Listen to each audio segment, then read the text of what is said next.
The stars outside the space station were cold and quiet. They looked like tiny eyes. Watching from far away, Ethan was working alone. Like every other night, he was a repair technician, fixing old systems on a mining station near Jupiter. Most people didn't like this job, but Ethan liked the silence. No noise, no people, no problems. Tonight felt normal until something strange happened. A strange signal came through his radio. It wasn't part of any regular channel. It was broken, full of static, but he heard one thing clearly. His name, Ethan. Ethan. Ethan. He sat up, eyes wide. Nobody should be calling him. He was alone on this part of the station. No one else had access to this channel. He listened again. The voice was soft, almost sad, and it kept repeating his name. He followed the signal down the hallway. It led him toward the observation dome. The lights flickered as he walked. Then, without warning, the floor shook. A loud boom echoed through the metal walls. Alarms stayed silent, but he knew something had hit the station. He ran toward the impact. Outside the dome, something was falling from space. A black pod, smooth, shiny, and glowing with blue lights, crashed onto the landing deck. Steam and sparks exploded from its sides. The metal groaned as it opened. Ethan stood back, confused and afraid. The door of the pod slowly lifted. Then she stepped out, a girl, no older than 25. Her skin was pale, almost silver. Her eyes glowed white, and one of her arms looked like metal. She wasn't wearing a spacesuit, but she could breathe. She looked directly at Ethan and smiled. "I found you," she said softly. "My husband." Ethan froze. He had never seen this girl in his life. He took a step back, his hand going to his tool belt. No weapons, just a wrench. "Who are you?"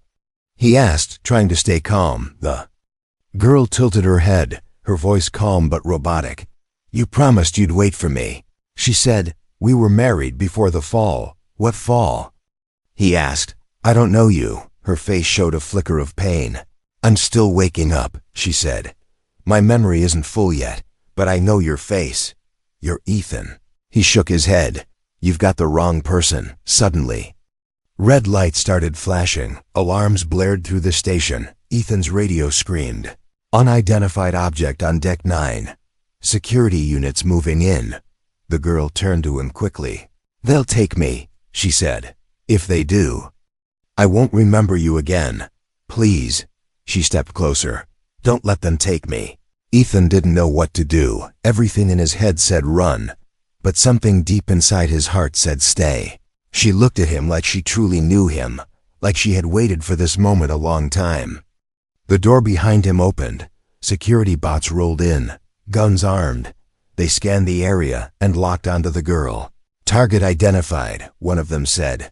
"Alien tech detected." The girl looked panicked now. She reached out and grabbed Ethan's hand. Her fingers were warm, not cold like metal, but full of energy. "I crossed space and time for you," she said. "Help me remember." Ethan didn't understand any of this. She was talking about marriage, memory, time travel. It all sounded crazy, but in that moment, with the bots getting closer, he made a choice. He pulled her behind a control panel and shouted, "This way." The two of them ran through a side door just before the bots started firing. Sparks flew across the room as metal bullets hit the walls.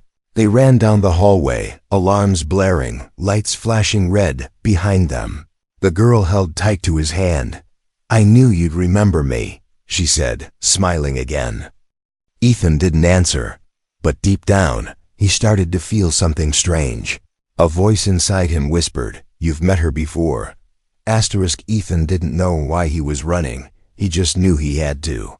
His boots pounded on the metal floor as the alarms screamed behind him. The strange girl, part human, part machine, was right beside him. She didn't breathe hard, didn't sweat, just moved like she already knew where to go. She never let go of his hand, even when the floor shook under their feet, even when the hallway lights began to burst one by one. "Where are we going?" Ethan shouted over the noise.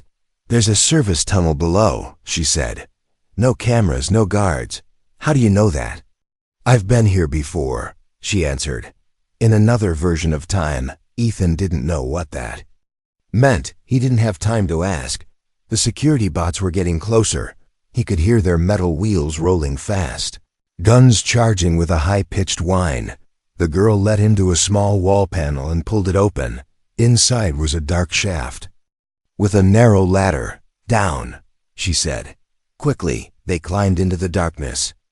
Ethan's heart was beating too fast. This had started as a normal night. Now he was running from the station's own bots with a girl who said she was his wife. From another timeline. They landed in a maintenance tunnel. Low and damp pipes hissed around them, leaking hot steam. The noise of the chase faded behind them as they walked deeper into the old part of the station. No lights here, just the soft glow from the girl's eyes and arm. "You said you were my wife," Ethan said, finally catching his breath. "But I've never seen you before." The girl paused, then nodded slowly. "I understand," she said. "My memories are not complete yet.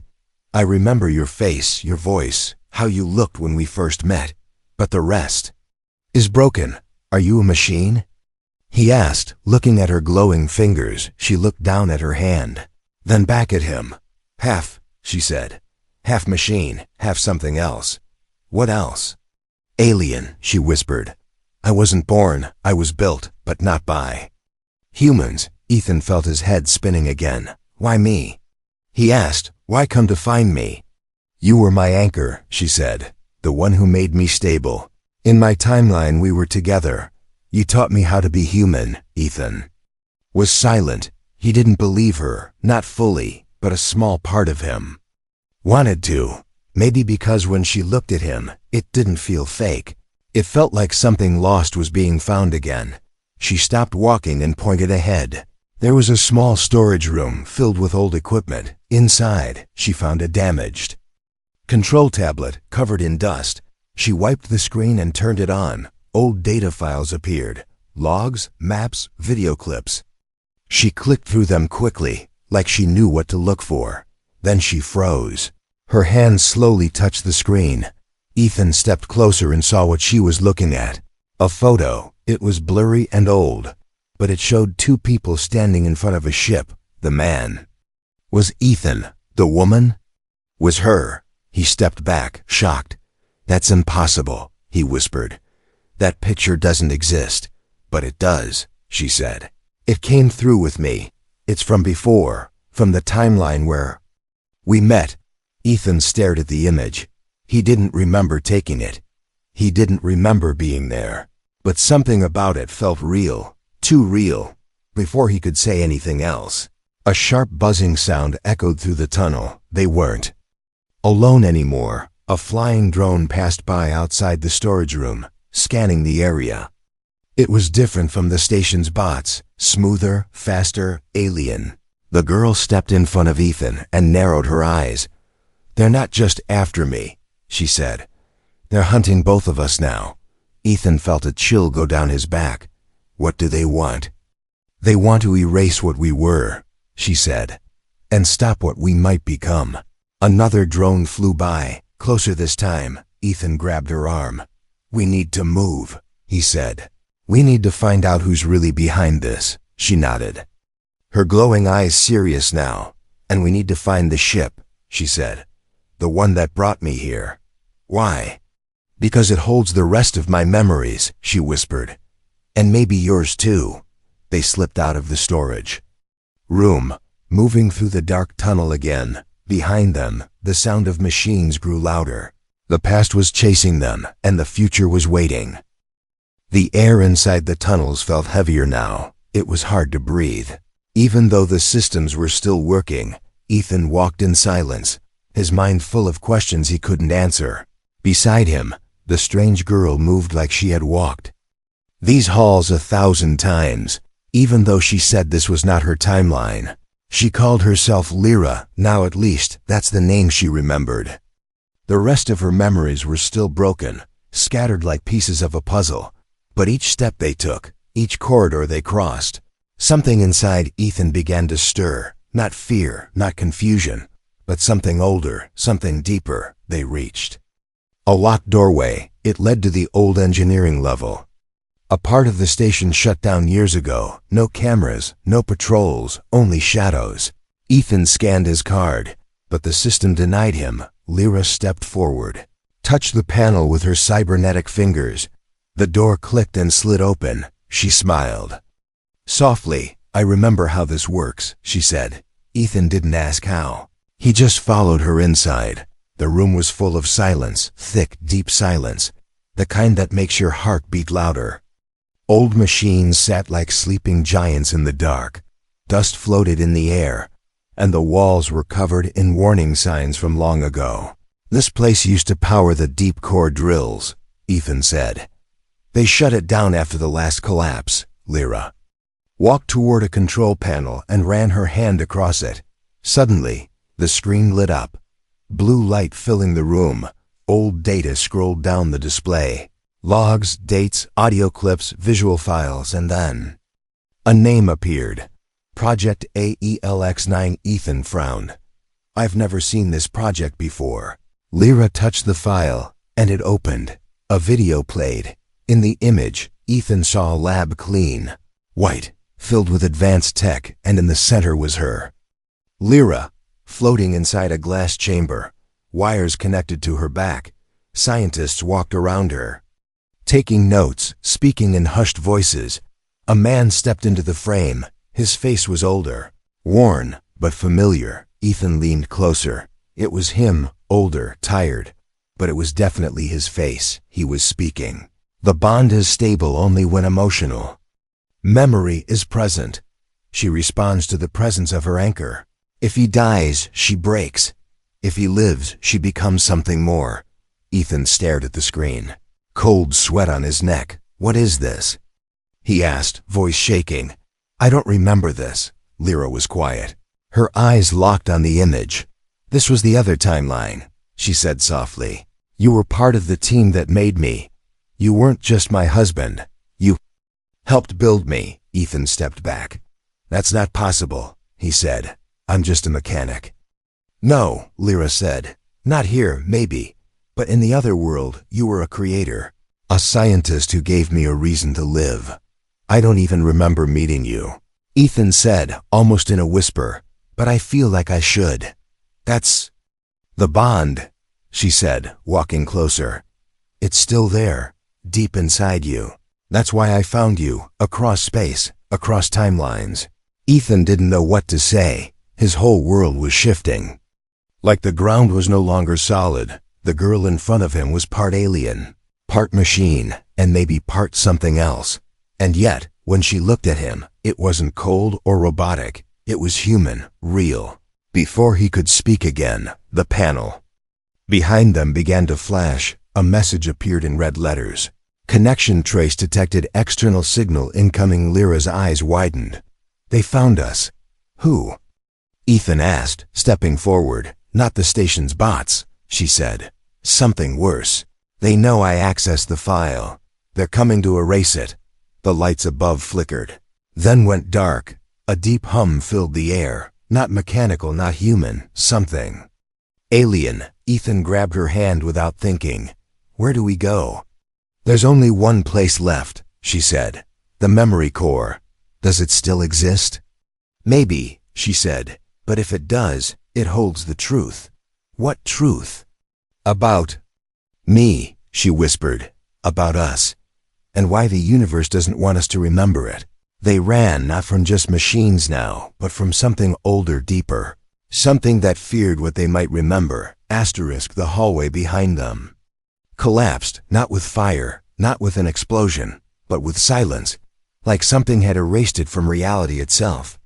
Ethan didn't look back. He just ran. Lyra led the way now, moving faster than she ever had before. Whatever was chasing them, it didn't want them dead. It wanted them forgotten. They reached the upper shaft near the edge of the station. Ethan had never been here. Few ever had. The walls were different, older than the rest of the station, built before this outpost was even listed on the maps. "How do you know this place?" he asked as they climbed a rusted ladder. "I don't," Lyra said. "But my body does. I was stored here once. Her words made him stop climbing for a second. Stored, not raised, not born. Stored like an object. They reached a sealed metal door, thick and cold. Lyra placed her palm against it. A beam of light scanned her hand, and the door slowly hissed open. Inside was not what Ethan expected. There were no lights, no tech, no metal walls. Only stone. Smooth, black stone covering every surface. Symbols glowed faintly on the floor, pulsing like a heartbeat. This wasn't made by humans, Ethan whispered. No, Lyra said. This is older, before Earth even had cities. They walked carefully into the space.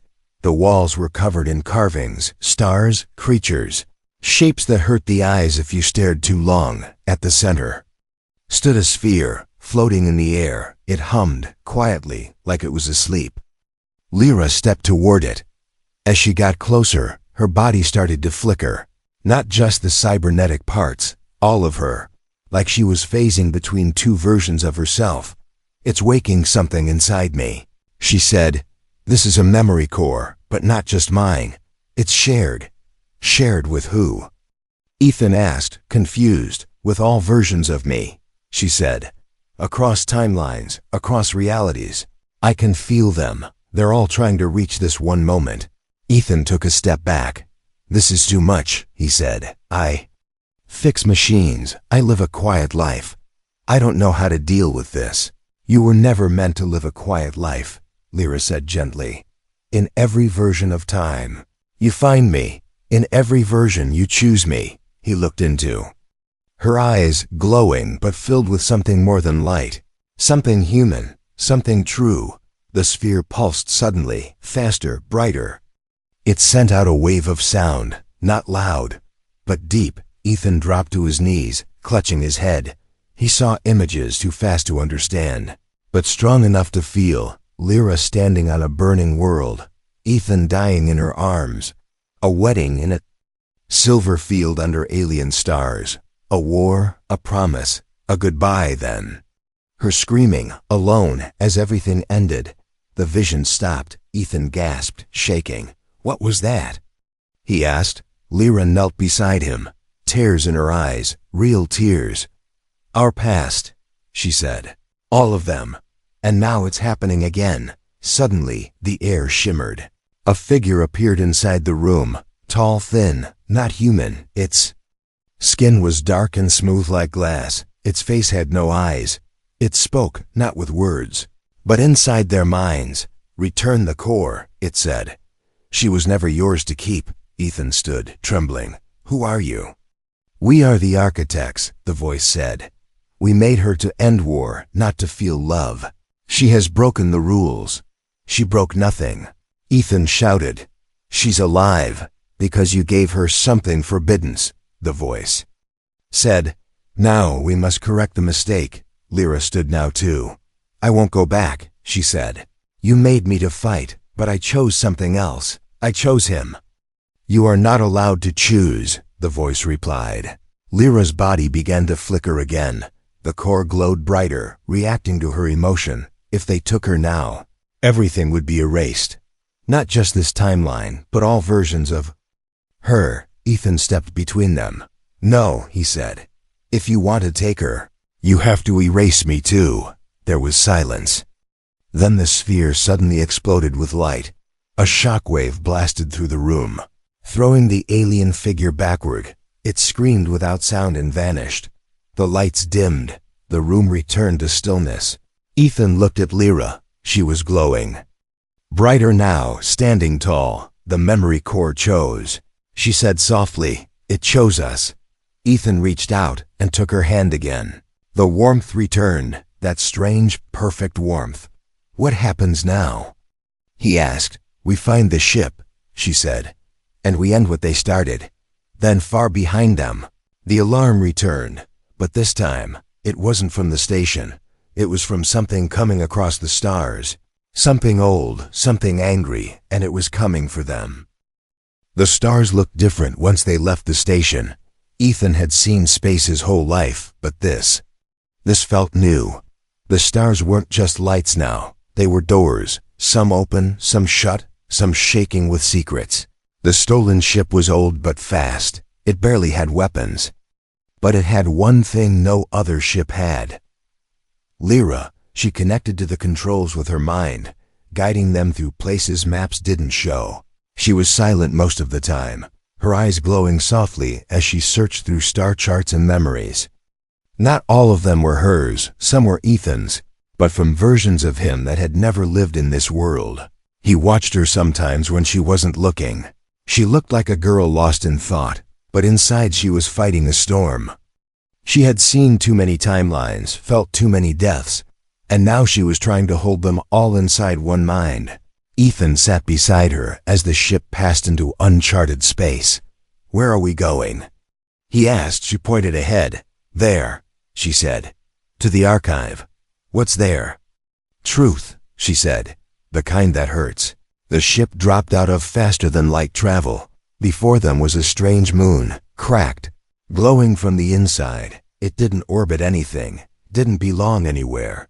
It just drifted through. Space like a ghost, Lyra stared at it for a long time before speaking. "This is where they made the first of us," she said. "The first memory bond." "You mean like what we have?" She nodded slowly. "In their war, they couldn't control the weapons they built. So they made us, half machine, half alien. Then they gave us something to hold on to. Someone like me," Ethan said. "Someone." "Exactly like you," Lyra replied. They landed near the edge of a broken dome. The surface of the moon cracked under their boots, whispering strange sounds. Inside the dome was a chamber, filled with silver walls and golden wires running like veins. In the center stood a pod, not empty. Someone was inside. Ethan stepped closer. His heart almost stopped. It was Lyra, another Lyra, asleep inside the pod. But she looked different, younger, colder. Her arms were fully cybernetic, her face without emotion. "This was me," Lyra whispered. "The first version. The one before I met you." Ethan looked between her and the one in the pod. "You changed," he said. "No," she replied. "You changed me." Suddenly, alarms echoed through the dome. The architects had found them again. But this time, they didn't send one figure.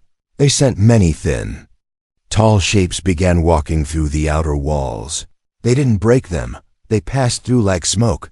The pod behind Ethan hissed, and the sleeping Lyra inside began to wake.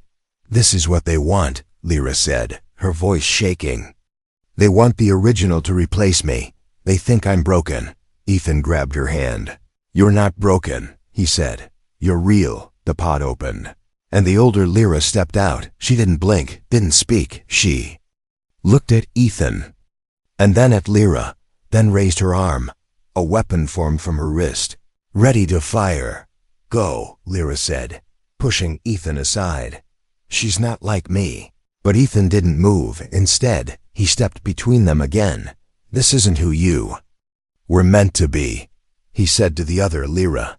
"You were built to end wars, but you found something better." The weapon stopped charging. The other Lyra tilted her head, then looked at Lyra. A strange flash crossed her eyes, like a memory that didn't belong. The architects began to close in, whispering in their strange voices. "Erase the failure. Reset the bond. Clean the timeline." Lyra stared at the original version of herself, and slowly the other Lyra stepped back. She looked at Ethan one last time, then turned, raised her arm, and aimed it at the architects instead. She fired. Light exploded.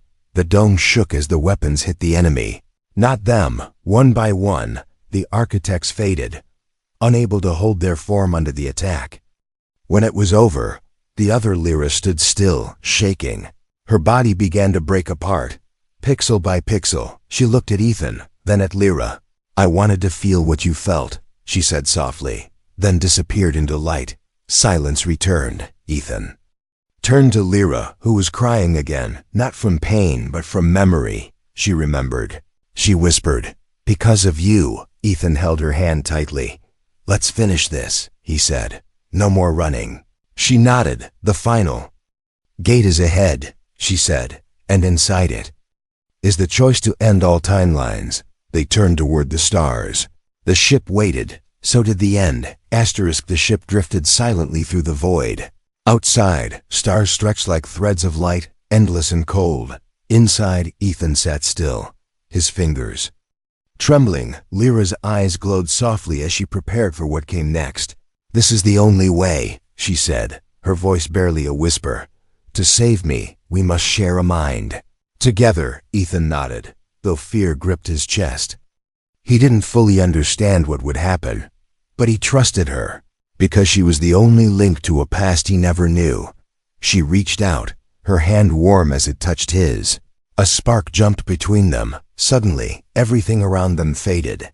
The walls of the ship disappeared, replaced by a swirling ocean of colors, memories and feelings. They were inside her mind, but it was not peaceful. Storms raged in every direction. Voices whispered secrets. Images flashed, some beautiful, some terrifying. Ethan saw her life in fragments. A child alone in a lab. A warrior fighting endless battles. A woman smiling softly, holding him close. And then the end. A scream, a broken promise. A world burning. Lyra's voice echoed in the storm. "Help me," she said. "Find the memory that holds us together." Ethan reached out through the chaos. He grasped a shimmering thread, pulled it tight, and suddenly, he was there. A quiet field under alien stars. He and Lyra stood side by side, hands intertwined, eyes full of hope. "I remember now," he said. "This is where it all began."